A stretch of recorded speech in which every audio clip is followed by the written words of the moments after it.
먼저 된 자가 나중되고 나중된 자가 먼저 된다 그러는데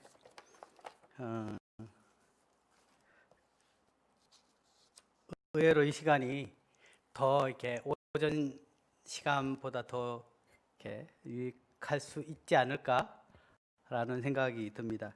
어쨌든 이렇게 배나 복을 주님으로부터 얻으실 것 같아요. 저희 아들이 제게 그런 얘기를 했어요. 아버지, 왜 그 30대 초반에는 뭘 하셨어요? 30대 초반에는 주님 부르셔서 상주에서 이렇게 정확하게 31살이었네요. 그렇게 이렇게 상주에서 주님을 섬길 수 있었다. 40대 초반에는 뭘 하셨어요? 생각해 보니까 제가 40대 초반에는 이렇게 문경에서 또 이렇게 교회를 개척하면서 또 이렇게 문경 교회를 시작한 나이가 또 40 초반이더라고요. 제가 상주에서 10년 가까이 있었기 때문에 제가 올해 51살이거든요. 그러면 50대 초반은 뭘 할 것입니까? 이렇게 할 때 제 마음이 갑자기 화가 나더라고요. 아들 뒤통수 때릴 뻔했습니다. 그 아들이 뭘 이야기하고 있는지를 이제 눈치를 챘기 때문에 그렇게 얘기를 한 거죠. 근데 이제 제가 곰곰이 이제 생각해 봤을 때 모르겠다. 주님이 20대, 30대, 40대, 50대 이렇게 10대가 시작할 쯤에 제게 어떤 일이 일어날지 저도 몰랐거든요. 근데 주님이 그렇게 제 삶을 이끌어 가시니까 이제 제가 그 길을 걸어갔던 거죠. 지나와서 그렇게 걸어왔구나. 그러면서 이제 50대 초반에 과연 그러면 주님이 나의 삶을 어떻게 인도하실까에 대해서 저도 기대하고 있습니다. 기대하고 있고 기도하고 있습니다. 다른 곳에 어떤 부분들을 개척한다는 의미는 아닌 것 같고요. 주님이 주인된 저의 삶, 주님이 저의 삶의 주인이잖아요. 그래서 주님이 제 삶을 어떻게 인도하실지 저도 기대가 됩니다. 다만 30대보다는 40대, 40대보다는 50대가 저희가 주님을 더 닮아가고 주님을 더 알아가는 멈추는 신앙이 아니라 계속해서 성장해 나가고 계속해서 주님의 그릇으로 쓰임받는 그런 삶이 되길 바라는 그러한 소원은 갖고 있습니다. 여기에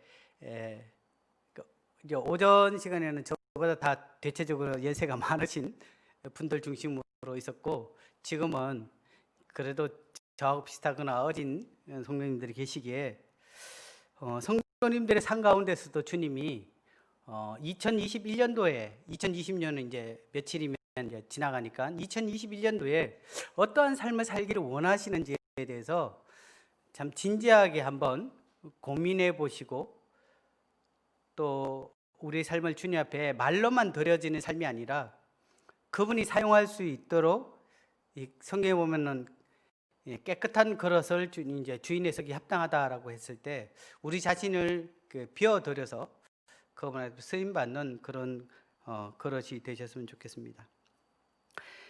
로마서 1장 14절 말씀, 14절부터 16절 말씀을 함께 살펴보시겠습니다. 로마서 1장 14절부터 16절. 주님께서 참 사용했던 그 그릇, 또 주님 앞에 자신을 드렸던 한 인물에 대해서 저희들이 살펴보면서 주님 앞에 우리에게 말씀하고 있는 하나님의 음성을 듣길 원합니다. 14절부터 16절까지 제가 읽겠습니다. 헬라인이나 야만인이나 지혜 있는 자나 어리석은 자에게 다 내가 빚진 자라. 그러므로 나는 할 수 있는 대로 로마에 있는 너희에게도 복음을 전하기를 원하노라.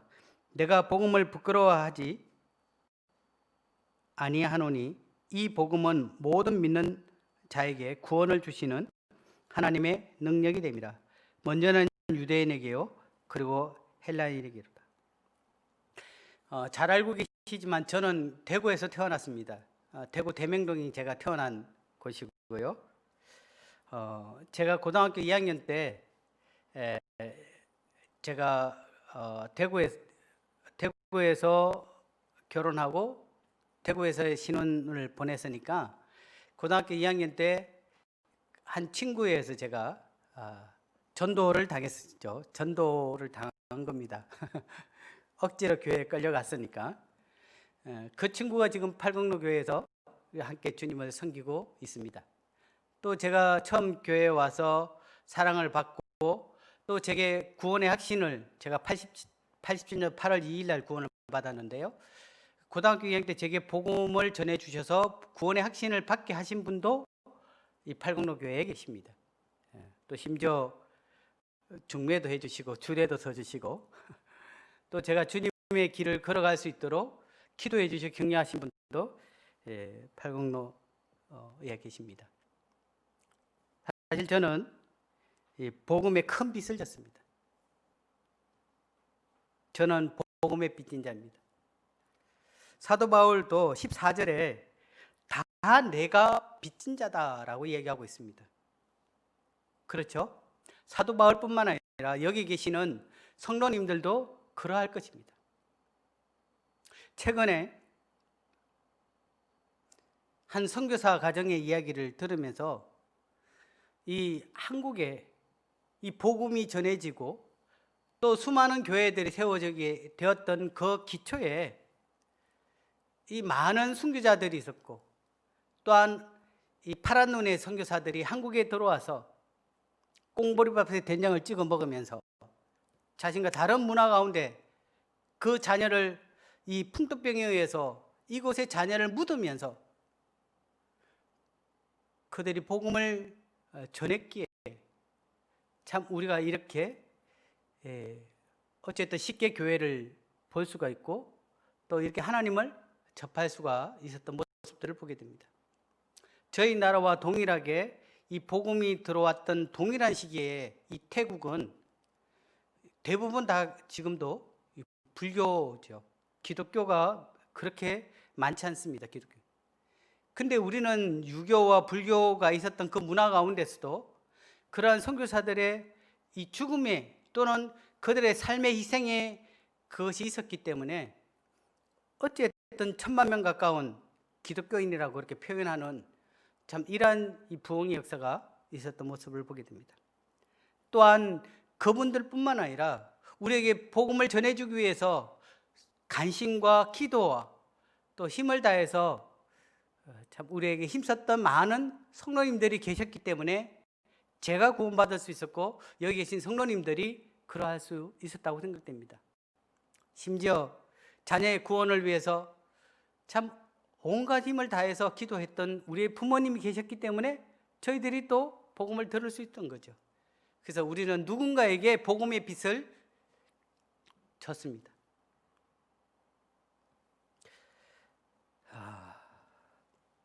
14절 말씀을 보시겠습니다. 14절을 보게 되면 이 빚진 자라고 이렇게 표현을 하는데요. 이 빚진 자라는 이 헬라어로 오페이레테스라고 얘기합니다. 이것은 어떤 사람이 법정에서 자신이 갚아야 할 빚이 있는 죄인으로 판결 난 사람을 이 오페이레테스라고 얘기합니다. 갚아도 되고 안 갚아도 되는 것이 아니라 갚지 않으면 이 매를 맞거나 옥살이를 해야 되는 그러한 사람을 얘기하고 있습니다. 근데 자기가 살려면 반드시 빚을 갚아야 되죠. 이 사도 바울은 내가 다 복음의 코같이 빚진 자다라고 얘기합니다. 그냥 복음을 전해도 되고 안 전해도 되는 것이 아니라 나는 반드시 복음을 전해야 된다. 왜? 나는 빚진 자이기 때문에. 그러면서 15절에 보면 할 수 있는 대로 복음 전하기를 원한다라고 얘기했습니다. 할 수 있는 대로. 사랑하는 성도님들, 할 수 있는 대로 복음을 전하십시오. 기회가 있든 기회가 없든 때가 있든 때를 얻지 못하든 할 수 있는 대로 복음을 전하십시오. 왜 복음을 전해야 되냐고요? 우린 빚진 자이기 때문인 것입니다. 저희가 12월 초에 이 복음 상담 집회를 허인호 인재님 모시고 저희가 했습니다. 제가 한 20여 명 이상의 구독자들에게 군중 집회를 못하니까 찾아가거나 아니면 교회로 오셔서 상담 집회를 했습니다. 상담 집회를 하면서 느껴졌던 부분들이 완전히 하나님에 대해서 모르던 사람이 구원을 받지 않습니다. 그냥 상담하러 와서 그냥 단순하게 상담을 해가지고는 구원의 열매가 이루어지지 않는 거죠. 그럼 어떤 분이 구원의 확신을 갖느냐? 오랫동안 가족들에 의해서, 친구들에 의해서, 이웃들에 의해서 계속해서 복음의 말씀을 듣고 또는 듣기 싫어 외면하고 또한 그래도 거절하지 못해서 참아 왔던, 정말 조금이라도 하나님에 대해서, 복음에 대해서 들어왔던 그분들이 이 복음의 확신을 갖고 결실을 하는 모습들을 봤습니다.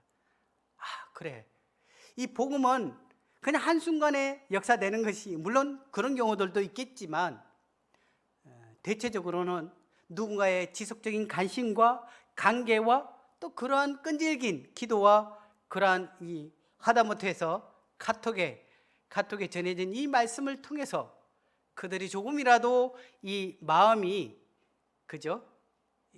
말씀에 의해서 갈아졌던, 아니 조금이라도 말씀이 자기 귀에 조금이라도 들어왔던 그분들이 이 복음을 상담을 하게 될 때, 아 그렇구나 라고 하면서 구원의 확신을 갖는 모습들을 봤습니다.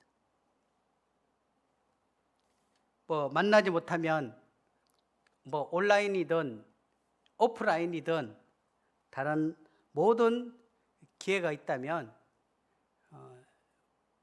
할 수 있는 대로 하십시오. 할 수 있는 대로.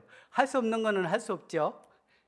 그래서 우리가 할 수 있는 부분들, 저희 집사람이 저희 막내 처남한테 말씀을 딱 보내자마자 얼마 안 있어서 처남이 전화가 왔더라고요. 보내지 말라고. 포기하면 지는 겁니다. 그래서 할 수 있는 대로. 그러니까 문자라도 보내니까 전화라도 오네? 뭐 이렇게 얘기를 하더라고요. 16절에 보게 되면요.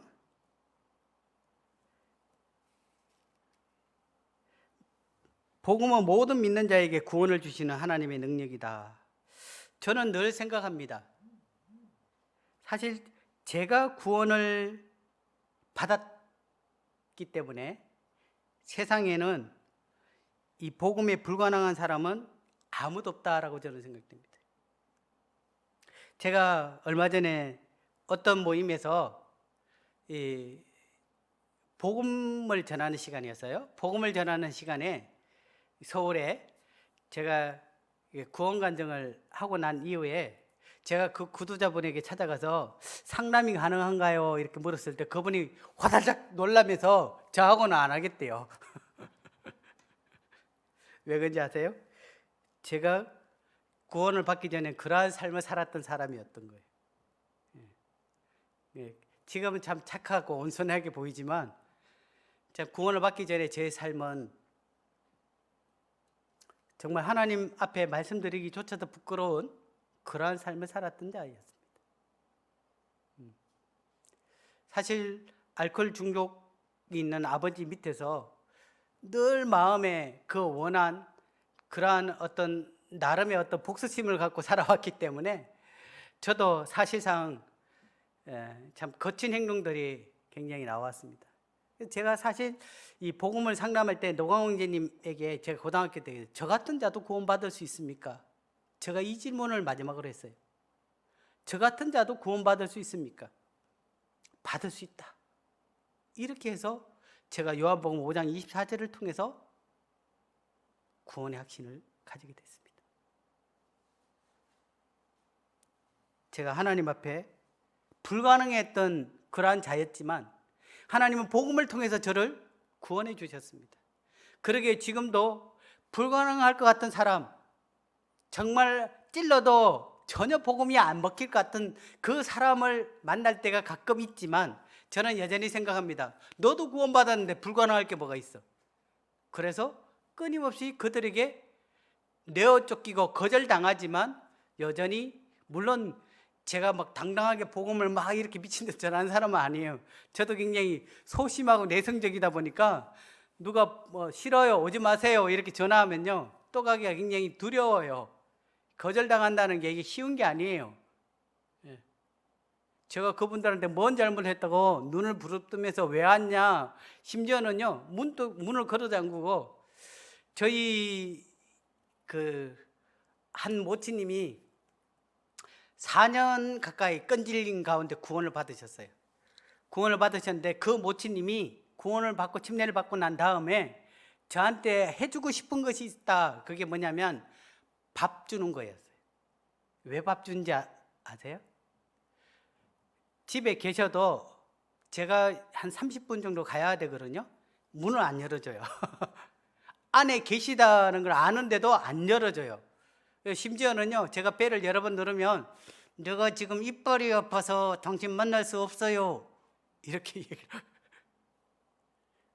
진짜 문전박대가 이런 거구나라는 걸 매번마다 할 때마다 저 젊은 목사는 뭐가 그렇게 내가 대단하기에 저렇게 계속 찾아와서, 그것도 가까운 거리도 아니고요, 예천이니까 저렇게 하는가. 그분이 구원을 받으신 이후에 따뜻한 밥 한 끼 주고 싶어서, 그래서 꼭 먹으러 가자고, 그렇게 해서 지금 저만 보면 밥 먹자고 얘기하대요. 그러한 부분들에 대한 미안함이 있으셔서 하나님은 역사하십니다. 그런데 왜 구원의 역사가 없나요? 왜 하나님의 능력이 나타나지 않나요? 성경은 분명히 이야기하고 있습니다. 여기 손을 놓고요, 로마서 10장 14절 말씀을 보시겠습니다. 로마서 10장 14절, 우리가 아주 잘 아는 말씀입니다. 같이 함께 읽어보겠습니다. 10장 14절, 손가락을 짚어가면서, 자, 그런즉 시작. 그런즉 그들이 믿지 아니하는 이를 어찌 부르리요? 듣지도 못한 이를 어찌 믿으리요? 전파하는 자가 없이 어찌 들으리요? 그렇습니다. 성경은 분명히 말씀하고 있습니다. 듣지도 못한 이가 어찌 믿으리요? 전파하는 자가 없이 어찌 들으리요? 왜 못 듣냐고요? 왜 못 믿냐고요? 말씀을 전해주는 사람이 없기 때문에, 말씀을 들을 기회가 없기 때문에 그는 믿을 수도 없고 들을 수도 없습니다. 말씀을 들어본 적이 없는데 어떻게 구원받느냐? 이 상람 집회를 통해서 저희 교회에서 1시간 정도 떨어진 이 봉화에 살고 있는 한 분을 저희가 허영재님을 모시고 상담을 하러 갔습니다. 근데 그분이 어떤 이야기를 했냐면, 당신이 믿고 있는 것이 사실이고 그게 그렇게 중요하다면 왜 당신은 당신과 당신 가족만 알고 있습니까? 지금이라도 밖으로 뛰쳐나가서 전해야 합니다. 그게 그렇게 중요하다면 그렇게 해야 되지 않나요?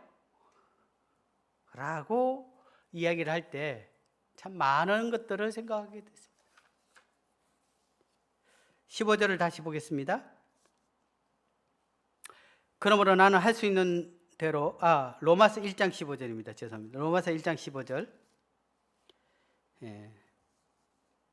그러므로 나는 할 수 있는 대로 로마에 있는 너희에게도 복음 전하기를 원하리. 이 사도 바울이요, 이 로마서를 쓸 때 이 로마에 가서 복음 전하기를 원했습니다. 그때 로마 제국의 수도였고요. 이 사도 바울의 전도 여행을 보게 되면 걸어서, 때로는 배를 타고 수많은 일행들과 더불어 그 지역에 가서 복음을 전했습니다. 빌립보는 빌립보, 또는 안디옥은 안디옥. 그도 또한 로마에 그렇게 갈 거라고 생각을 했는데, 우리가 잘 알다시피 사도 바울은 로마에 어떻게 들어갔나요? 쇠사슬에 묶인 채로 죄수의 몸으로 로마에 들어가게 됐습니다. 그가 생각하고 있는 이 방법과 그 시기와 달랐지만 하나님은 그의 바램대로 로마에 그렇게 해서 복음이, 로마 감옥으로부터 복음이 전해졌던 모습을 보게 됩니다. 저희도 이번에 이 상담 집회를 계획하면서 미리 사전에 이 상담해야 될 분들과 이 시간 약속들이 필요했습니다. 그래서 어떤 분은 뭐 목요일 날 1시, 어떤 분은 화요일 날 3시, 이렇게 그분들이 필요한 시간에 저희들이 방문하게 되고, 때로는 이제 학생들 같은 경우는 교회로 오도록, 그래서 교회에서 이렇게 상담을 할 수 있도록 그렇게 시간을 조율했습니다. 그런데요, 갑자기 느닷없이 전화 왔어요. 목사님 안 됩니다. 우리 앞집에, 그분이 의성분이었는데 안개에 코로나 걸린 사람이 있어서 이 집 밖으로 나가지 말고 외부 사람도 들어오지 말라고, 그렇게 해서 저는 갈 수도 없고 오셔서도 안 됩니다. 이렇게 하루 전날 확진자가 생겨버리니까 이 마을이, 시골 마을이 봉쇄가 돼버린 거예요. 참 좋은 기회였는데 정말 안타깝더라고요. 근데 이분 시간이 이제 비니까 전화번호를 찾다가 여기 옛날에 경로 캠프에 참석했던 모치님이 있는데, 이 모치님은 거의 대부분 이 아들이 있는 이 충북 괴산에 계시는데, 이 모치님이 혹시 계시지 않을까 그렇게 전화를 했는데, 마침 김장 뭐 이렇게 하려고 들어왔다가 이제 곧 아들 집으로 갈 거다. 그렇게 지금은 계시지요? 네. 라고 해서 형제님을 모시고 가서 오후 2시에 상담을 했는데 그분이 구원을 받으셨어요. 모르죠. 하나님이 어떻게 역사하는지. 그러니까 우리가 우리에게 주어져 있는 이 기회가 언제 일어날지, 어떻게 하나님이 사용하실지 우리는 알 수 없습니다. 그래서 때를 얻든지 못 얻든지 기회가 있다면 전하십시오. 또한 포기하지 마십시오. 주님이 이렇게 하든 저렇게 하든 우리가 그분들을 위해서 기도하게 되면 주님은 구원의 역사를 이루십니다. 제가 상주에 가게 됐는데요. 그 전에 이제 제가 구원받고 저희 부모님에게 복음을 전하는데 씨알도 안 먹혔어요. 네. 그런데 제가 이제 상주로 이제 개척을 하면서 이 30대 초반에 이제 가게 됐죠. 지금은 고속도로가 났지만 초기에는 고속도로가 없어요. 대구에서 한 2시간 반 가까이 걸리는 것 같았어요. 국도로 가게 되면 버스 타면 더. 저희 어머님이 아들이 상주로 갔으니까 어떻게 사는지 궁금도 하시고 걱정도 되셔서 어머님이 오셨어요. 오셔서 주일날 예배 드리는 모습을 보자마자 어머님이 나자빠지셨어요. 왜냐하면 제가 강단에서 말씀하고요, 저희 집사람 유일한 성도고, 그 다음에 그때는 막내 아들이 태어나기 전이니까 유치원 다니는 두 딸이 엄마 옆에서 앉아서 고개를 숙이고 있었으니까 성도가 총 어머니 보기에는 아무도 없는 상황. 우리 아들이 참 고생하겠구나, 뭐 먹고 살지 걱정이다, 뭐 여러 가지들이 아마 생각이 있으셨던 것 같아요.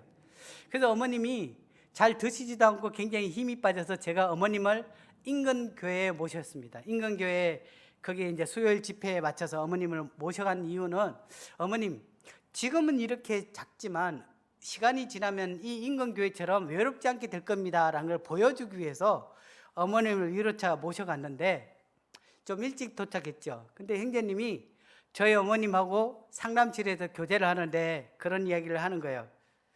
아들 보니까 속이 상하시죠? 네. 기껏 대학 공부시켜서 직장생활 잘 하다가 그만두고 이 시골에 와서 있는 거 보니까 답답하시죠? 예.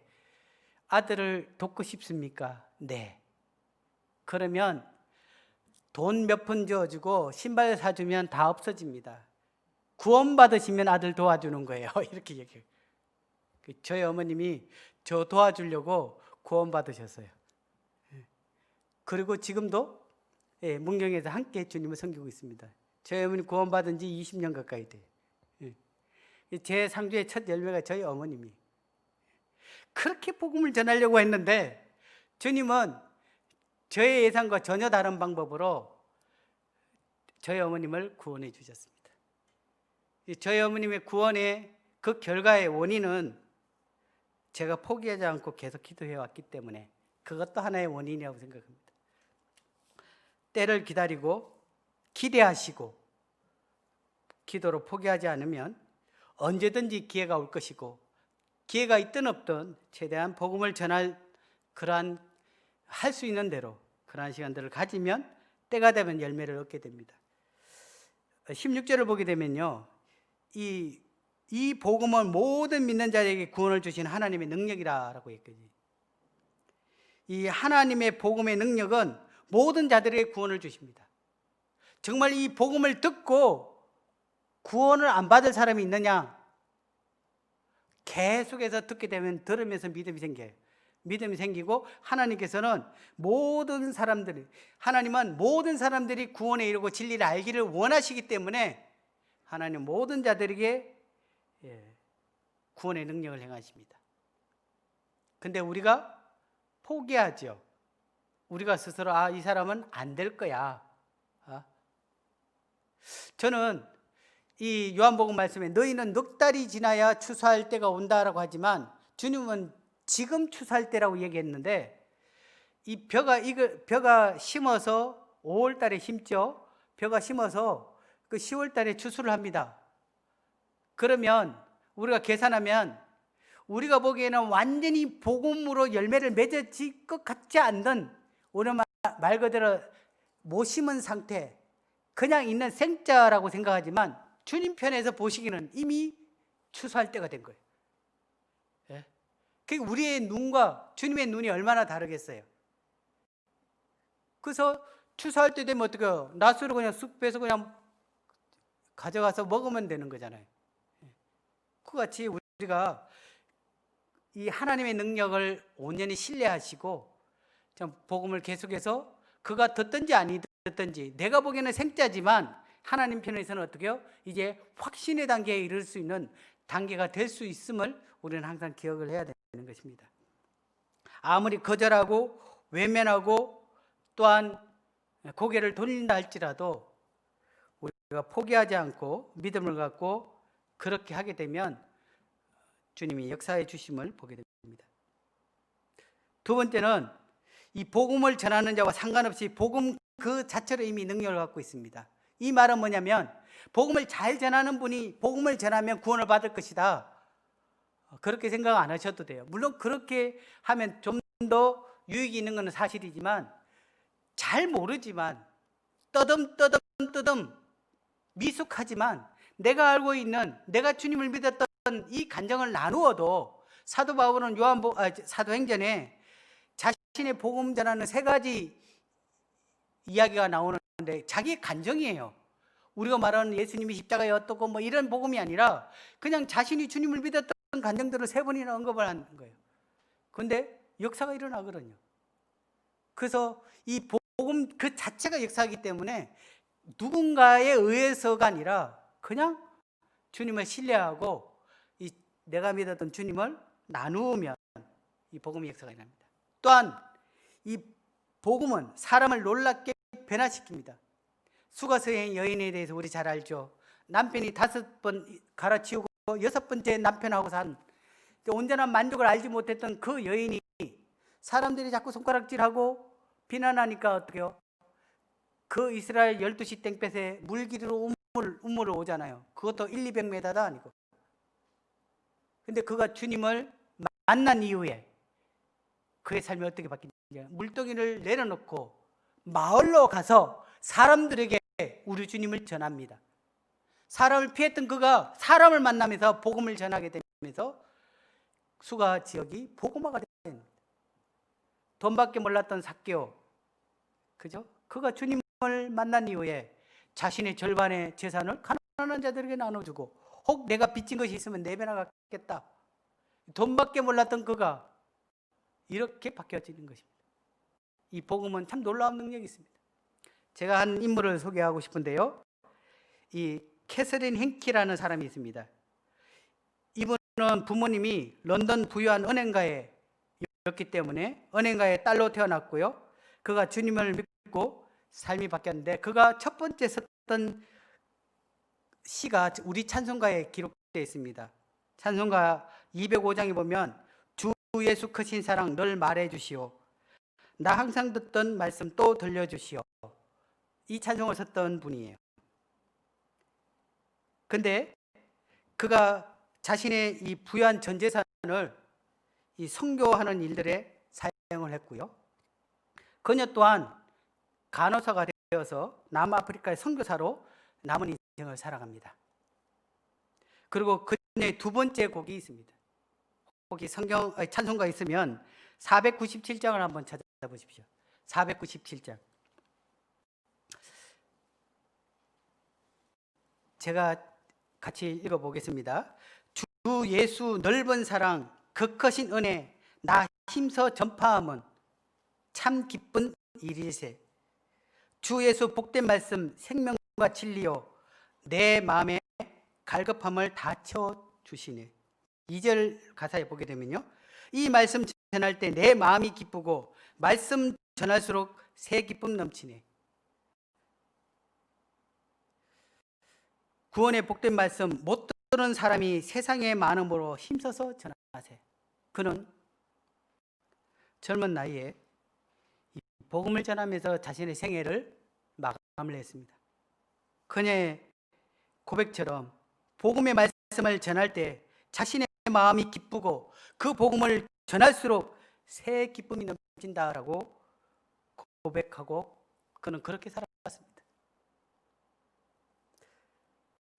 저는 성도를 성도되게 하는 것, 성도로서 기쁨을 가지고 살아가게 하는 것이 저는 복음이라고 생각합니다. 저희가 이번에 복음 상단 집회를 할 때 성도들의 눈빛이 달라졌어요. 어떤 분은 몸살이 나셨어요. 가족들에게 복음 전하려고 해가지고 모셔가고 친구에게 복음 전하려고 또 막 마음을 내려서서 막 친구를 또 상담시키고, 그래서 또 한 명이라도 또 가게에 오는 사람이 있으면 시간을 내서 한번 상담해보라고 이렇게 했는데 몸살이 났는데 그 성도의 얼굴과 눈빛은 살아있는 눈빛이었어요. 이 복음은요, 우리를 살게 만들어요. 예? 제가 눈빛 보니까 살아있는 눈빛도 있고 그렇지 않은 눈빛도 있는데, 세상에 성공, 건강, 권력, 돈 이것을 위해 우리가 살아가는 자들이 아니잖아요. 무엇을 먹을까, 무엇을 입을까, 이것이 우리의 삶에 중요한 것입니까? 구원받은 성도라면 주님의 나라와 영광, 그분의 이 뜻을 이루고자 하는 그것이 우리 삶의 중요한 가치가 되어야 됩니다. 사도행전 28장을 보겠습니다. 28장을 보게 되면요, 바울은 언제나 복음 전하는 일에 목적을 두고 오직 땅끝까지 복음 전하는 일에 꿈을 꾸고 살았습니다. 그는 이 복음을 전하기 위해 수없는 많은 고난과 이 박해를 받아 하지 않았습니다. 28장 끝절에 보게 되면요, 사도행전의 마지막 부분이에요. 30절 31절 같이 읽어보겠습니다. 사도행전 28장 30절 31절 시작. 바울이 온 이태를 자기 셋집에 머물면서 자기에게 오는 사람을 다 영접하고 하나님 나라를 전파하며 주 예수 그리스도에 관한 모든 것을 담대하게 거침없이 가르치다. 지금 이 상황은요, 이 바울이 감옥에서 풀려나서 가택 연금을 하고 있는 상황이었습니다. 그런데 그는 그 셋집에 살면서 계속해서 복음을 전하고 있습니다. 왜 그렇게 했을까요? 그는 복음의 빛을 갖기 위해서 그러한 삶을 살았어요. 저 또한 복음의 빛을 갖고 있습니다.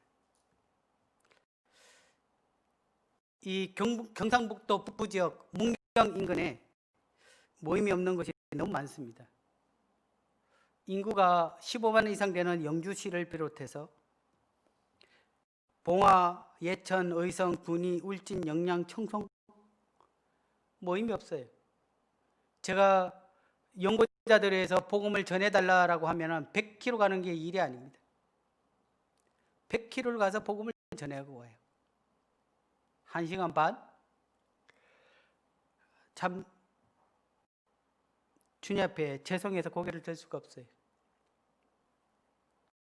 그나마 모임이 있어도 경북 북부 지역에는 구미를 제외한 20명 이상 되는 성도들이 모이는 교회가 저희 교회밖에 없다는 것이 더 부끄러운 일이죠. 참 주님 앞에 참 이러한 모습들을 보면 서글프기도 하고, 또 제가 주님 앞에 어떻게 삶을 살아야 될지에 대해서 계속해서 기도하고 있습니다. 그래서 제 꿈은 저희 인근에 있는 이 시군 지역에 모임들이 조금씩 세워지는 것이 제 꿈입니다. 주님이 그러한 일들을 이루시겠죠. 20장 24절을 보겠습니다. 사도행전 20장 24절.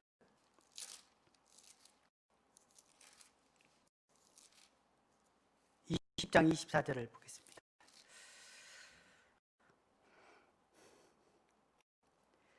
이 바울은 밀레도에서 에베소 장로들과 이별하며 이러한 고백을 남기며 이제 헤어지죠. 자, 24절 같이 읽어보겠습니다. 시작. 내가 달려갈 길과 주 예수께 받은 사명, 곧 하나님의 은혜의 복음을 증언하는 일을 마치려 하면은 나의 생명조차 조금도 귀한 것으로 여기지 아니하노라. 그는 복음을 전하기 위해 목숨조차도 아끼지 않는다고 말했습니다. 오직 복음으로 살았습니다. 그런데 우리의 모습은 어떠합니까?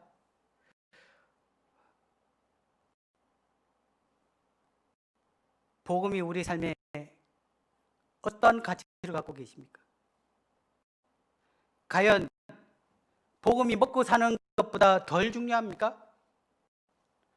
바울은 자신의 생명보다 이 복음이 더 가치 있다라고 얘기하는데, 우리는 말로는 아멘 이야기하지만 도리어 복음을 전함으로 그 친구의 관계가 멀어지고 어색해지고 왕따를 당하고 뭔가 이상한 오해를 받을까봐 복음을 부끄러워하거나, 아니 부끄러워하지는 않죠. 복음을 숨길 뿐이죠.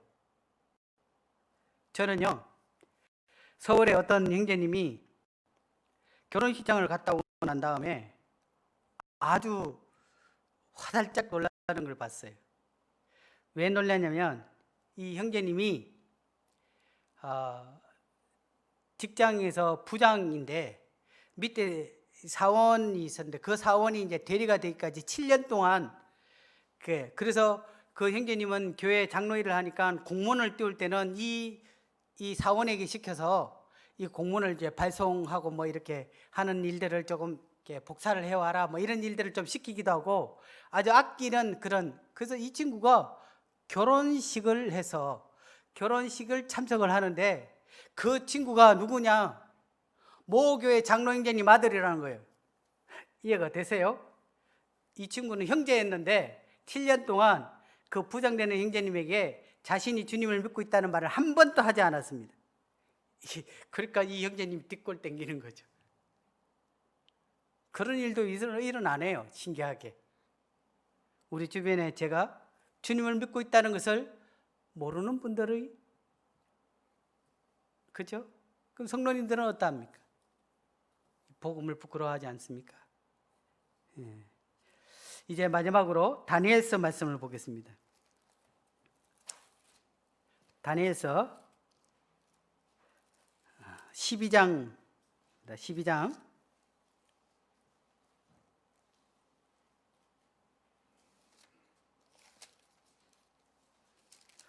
1절부터 4절 말씀을 보시도록 하겠습니다.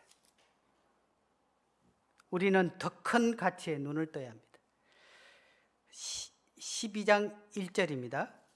그때 네 민족을 호위하던 큰 군주 미가엘이 일어날 것이요 또 환란이 있으리니 이는 개국 이래로 그때까지 없던 환란일 것이며 그때 네 백성 중 책에 기록된 모든 자가 구원을 받을 것이라. 2절입니다. 땅의 티끌 가운데서 자는 자 중에서 많은 사람이 깨어나 영생을 받는 자도 있겠고 수치를 당하여 영원히 부끄러움을 당하는 자도 있을 것이며 지혜 있는 자는 궁창의 빛과 같이 빛날 것이요 많은 사람을 옳은 대로 돌아오게 한 자는 별과 같이 영원토록 빛나리라. 4절입니다. 다니엘아, 마지막 때까지 이 말을 간수하고 이 글을 봉함하라. 많은 사람이 빨리 왕래하며 지식이 더하리라. 말씀대로 마지막 때가 되면 많은 사람들이 빨리 왕래하며 지식을 더하고 성경에서 예언하는 큰 환란이 일어납니다. 곧 주님이 오시게 될 것입니다. 그때는 심판하시는 그날에 구원을 받아 영생을 얻는 자와 또한 그렇지 않고 영원한 지옥의 심판을 받는 자들로 나눠질 것입니다.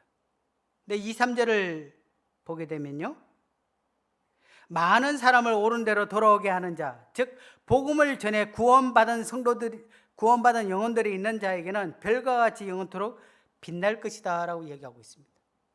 도리어 그렇지 않는 자들은 주님 앞에 수치감과 부끄러운 마음을 가지고 서게 될 것도 말씀하고 있습니다.